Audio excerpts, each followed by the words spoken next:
Imagine being told, you could buy your way into heaven. Not pray. Not repent.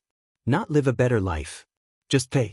In the early 1500s, across Europe, people were handed official documents, signed by the church itself, promising to reduce time in hell. For your loved ones. Even for the dead.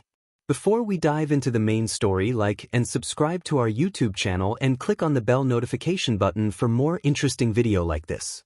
One preacher went as far as to say, the moment the coin in the coffer rings, the soul from purgatory springs. And millions believed it. But one man didn't. A scholar. A nobody, who would soon challenge the most powerful institution in the world, and ignite a revolution that would tear Christianity apart forever. This is the story of when the church tried to sell heaven and accidentally changed history. In the early 16th century, Europe was dominated by one institution, the Catholic Church.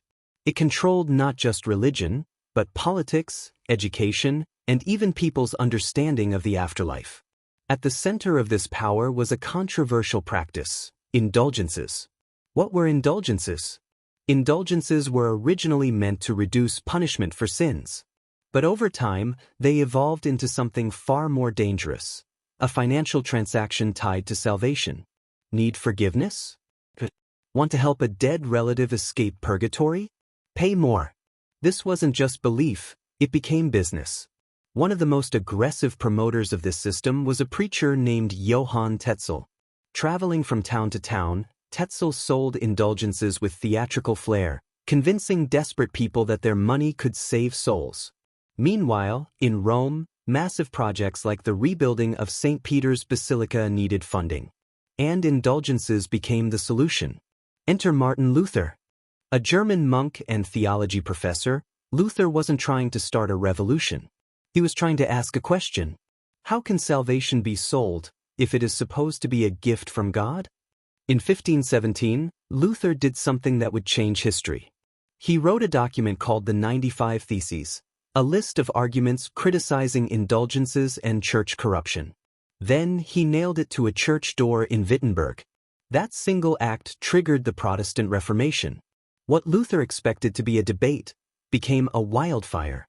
Thanks to the printing press, his ideas spread rapidly across Europe. People began questioning the authority of the church, the power of the Pope, the idea that salvation could be bought. The church responded fiercely. Luther was declared a heretic by Pope Leo X. He was excommunicated, hunted, nearly killed. But by then it was too late. The Reformation didn't just challenge religion, it reshaped Europe. New branches of Christianity emerged: Lutheranism, Calvinism, Protestant movements across multiple nations. Kings and rulers saw opportunity.